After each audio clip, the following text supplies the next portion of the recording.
میت کے انتقال ہو جاتا ہے، کسی کا باپ مرا، بیل کٹا والی بات ہو گئی نا، تو کیا یہ ظلم نہیں ہے؟ اللہ کے نبی فرماتے رحم کرو، آسانیاں پیدا کرو، ہم تو دشواریاں بڑھا رہے ہیں۔ 30,000 روپے کی نوکری، بجلی کا بل اوپر، کرائے کا مکان، والد صاحب کے علاج پر پیسہ نہیں لگایا، باپ مر گیا، اب اور ٹینشن، کھانا بنانا ہے، 7,000 کی چھولے کی دیگ بنتی ہے جناب، 2 دیگیں پکائیں تو 14,000 لگ گئے۔ اب قبرستان میں باپ کو دفنانا ہے، 18، 20، 25,000 قبر میں لگ گئے، 3، 3,500 کا کفن آیا، نہلانے والا فی سبیل اللہ مل گیا تو بڑی بات، نہیں تو اس کے 1,500، 2,000 اس کے اپنے لگ گئے۔ اچھا یہ پہلے دن کا 40-50,000 کا غریب کا خرچہ ہو گیا، اب آتی زیارت کی باری، سویم کی باری، اب ڈبل زیادہ، اس میں قوم کم تھی، اس پہ زیادہ ہوگی۔ مغرب کے بعد ہے تو آخری وقت میں آئیں گے، چیئے سارے اسی پڑے ہوئے ہیں، جو پڑھے جانے وہ کوئی نہیں پڑھے گا، قرآن ایسے ہی رکھا ہوا ہے، صرف شکل دکھانے کے لیے لائن میں لگ گئے اور آ کے شکل دکھا کے جا رہے ہیں، ہاں بھائی تیرے باپ کی جنازے میں آیا تھا تم بھی آ جانا، پڑھنے کوئی نہیں آیا، اللہ کی نہیں کوئی نہیں آیا۔ اچھا پھر دوسری سب سے بڑا ظلم کیا ہے ہمارے معاشرے کا؟ جس کا باپ مرا اس کو فکر اسی بات کی ہوتی ہے کہ اب میرے ساتھ کیا ہوگا، قرضے لیتا ہے، درد ذرا اندر محسوس کیجئے کہ جو میں باتیں کہہ رہا ہوں، وہ قرضے لیتا ہے۔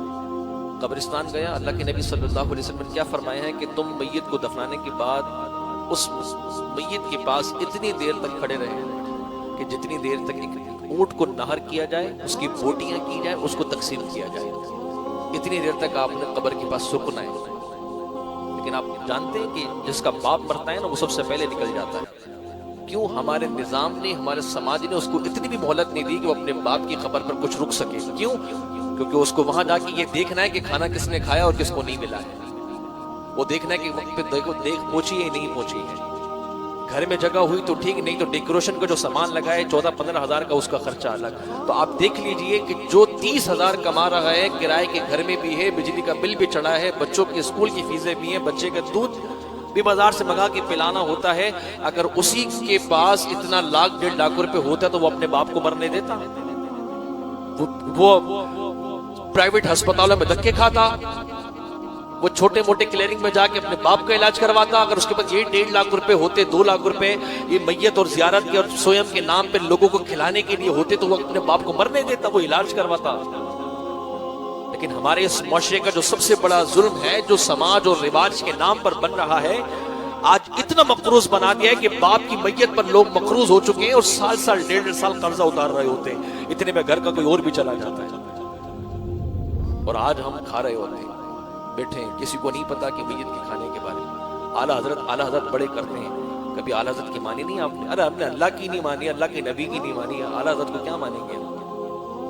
اللہ کے نبی نے نہیں فرمایا، اعلیٰ حضرت نہیں فرماتے فتح رضوی شریف میں کہ میت کا کھانا جو کھاتے ہیں اغنیا جو ہیں، جو صاحب ثروت ہیں، دل ان کا سخت ہو جاتا ہے، ان کا دل سخت پڑتا ہے، یہ غریب، یہ مسکینوں کا کھانا ہے، یہ متوجہ کا کھانا ہے، ہم بوٹیاں ناپ رہے ہوتے ہیں، اور کتنے تو ایسے بھی بے باک ہیں جو کھا بھی رہے ہوتے ہیں، کہتے ہیں 10 روپے کی دہی بھی پکڑ کے لیا، یہاں سے پیاز بھی پکڑ کے لیا۔ ارے اس کا باپ مرا ہے بھائی، اس کا درد تو سمجھو آپ۔ 2 لاکھ روپے آپ کے پیٹوں میں ڈالے گا، 2 لاکھ اس کے پاس ہوتے وہ اپنی ماں کو مرنے دیتا، اپنے بیٹے کو مرنے دیتا، اپنے باپ کو مرنے دیتا، اپنی بیوی کو مرنے دیتا۔ یہاں اللہ کے نبی فرماتے کہ رحم کرو، آسانیاں پیدا کرو، ہم کیا کر رہے ہیں؟ سماج اور معاشرت کے نام پر ظلم برپا نہیں کر رہے ہیں ہم۔ اس کے بعد پھر 40ویں تک کا جو خرچہ ہو جائے، جو خاندان والے آتے ہیں، جو چائے پانی چل رہا ہوتا ہے، وہ خرچہ الگ ہے۔ کمائی کتنی ہے؟ 30,000، پھر کرائے کا مکان ہے۔ یہ معاشرے کا ظلم ہے، چاہے غریب ہو چاہے مالدار ہو، کھانا ہم نے نہیں ہے، مسکین کا حق ہے، ہمیں اس کو بدلنا ہے۔ نبی پاک صلی اللہ علیہ وسلم کی تو تعلیم یہ ہے کہ اللہ کے نبی صلی اللہ علیہ وسلم اپنے ہاتھ سے پکا کے حضرت جعفر کے گھر پہ لے کے گئے تھے، اپنے ہاتھوں سے بنا کے اللہ کے نبی نے فرمایا تھا۔ جب حضرت جعفر بن ابی طالب رضی اللہ تعالی شہید ہوئے تو میرے آقا نے اپنے ہاتھوں سے کھانا بنایا تھا، اپنے گھر کی ازواج کو جمع کر لیا تھا کہ چلو جعفر کے گھر پہ کھانا لے کے چلتے، کہ وہ آج صدمے میں ہے۔ وہ جس کا باپ مرا ہوتا ہے وہ پوچھ رہا ہوتا ہے بھائی تم نے کھانا کھایا؟ بھائی آپ نے کھانا کھایا؟ پتہ اس کا درد کتنا ہے؟ وہ آپ لوگوں سے کھانے کی باتیں پوچھ رہا ہوتا ہے، لیکن اس کے سینے پہ پوچھا کہ اس باپ کے مرنے کا بوجھ کتنا ہے کہ وہ صحیح سے رو بھی نہیں پا رہا ہے، کھل کے نہیں رو پا رہا ہے وہ۔ ہمارے معاشرے کے نظام نے اس کو اتنا بے بس کر دیا ہے کہ اس کی 2 آنسو بھی نہیں آئے باپ کی میت پر، بلکہ یہ ٹینشن ہو گئی کہ اب قرضہ کیسے اتاروں گا۔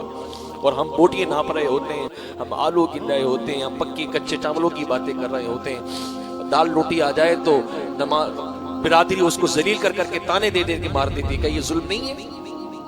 اب اس ظلم کے اندر جو جو شریک ہے تو کیا اللہ تعالیٰ اس کو معاف